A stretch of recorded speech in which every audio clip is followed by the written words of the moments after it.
Kasunod ng madugong school shooting sa Tacloban, may ilang paglilinaw ang Juvenile Justice and Welfare Council sa parusang naghihintay sa mga kabataang nasasangkot sa krimen. Inisa-isa rin ito kung ano ang posibleng mag-udyok sa mga nasa murang edad para gumawa ng karahasan. Narito ang agenda report ni Ivy Reyes. Ikinalungkot daw ni PBBM ang pamamaril sa San Jose National High School sa Tacloban. Ang mga mararahas na nangyayari sa ating bansa ay hindi na po katanggap-tanggap. Mas lalo na po kung kabataan ang nasasangkot. Noong nabalitaan nga po ng Pangulo ang nangyayari sa Tacloban ay heartbroken, masasabi natin, ang naramdaman ng Pangulo dahil mga bata ang lumalabas na kaya na gumawa ng krimen, kayang magplanong gumawa ng krimen. Hindi raw dapat isang tabi ang nangyari sa Tacloban, lalo't kabataan ng parehong biktima at suspect sa sitwasyong ito. Isang araw naman matapos sabihin ni Social Welfare Secretary Rex Gatchalian na personally, hindi siya pabor sa mga panawagang babaan ang age of criminal liability, bukas na rin daw ang ahensya in light of recent events sa diskusyong ito gaya ng Pangulo. Nang matanong tungkol sa kanyang personal na opinyon, ani Gatchalian, at this point, my personal views no longer matter. Hihintayin daw muna ng kalihim ang pagdinig ng mga eksperto at saka kikilos ang DSWD.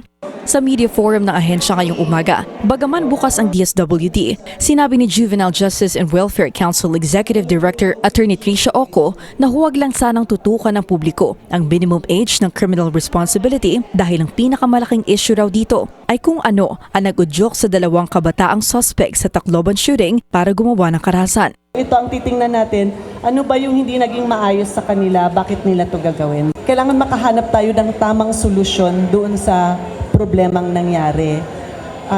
Iko-quote ko yung sinabi ng isang psychologist na kausap ko, expert din siya sa children, sabi niya pa, it might be a lazy way of finding solution to violence na kinukomit ka ng mga bata. Kasi ang dami mong dapat factors na i-consider.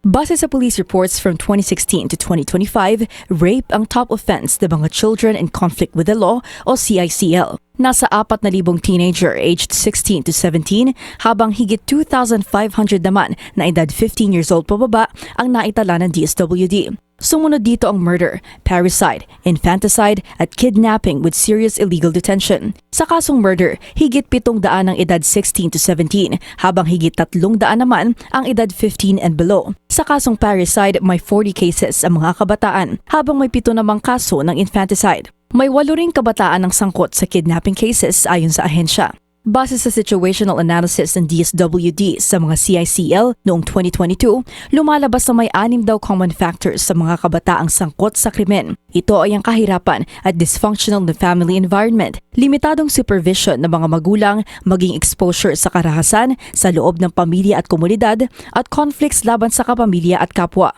Nandyan din daw ang poor anger and emotional management at negatibong social media influence. Nilinaw ng DSWD na misinformed ang karamihan ng mga bata na ang iniisip ay wala silang pananagutan sa batas. Kahit na raw minor de edad at rehabilitasyon sa bahay pag-asa ng ahensya ang kakaharapin, hindi ibig sabihin nito ay malayang-malaya na sa accountability ang kabataan.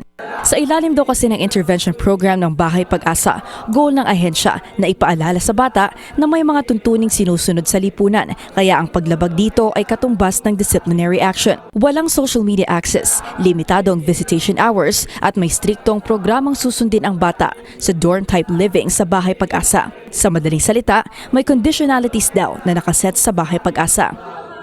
Sa usapin naman ng pananagutan ng mga magulang, kailangan pa raw imbestigahan kung talagang may lubos na pagkukulang ang mga ito, pero base sa kanilang usapan, in shock at takot ang mga magulang ng 2 minor de edad na suspect sa Tacloban school shooting. Para sa agenda, Ivy Reyes, Billionaire News Channel. Manatiling nakatutok sa Billionaire News Channel, sumubaybay sa aming social media accounts at mag-subscribe sa aming YouTube channel para sa mga eksklusibong balita at storya.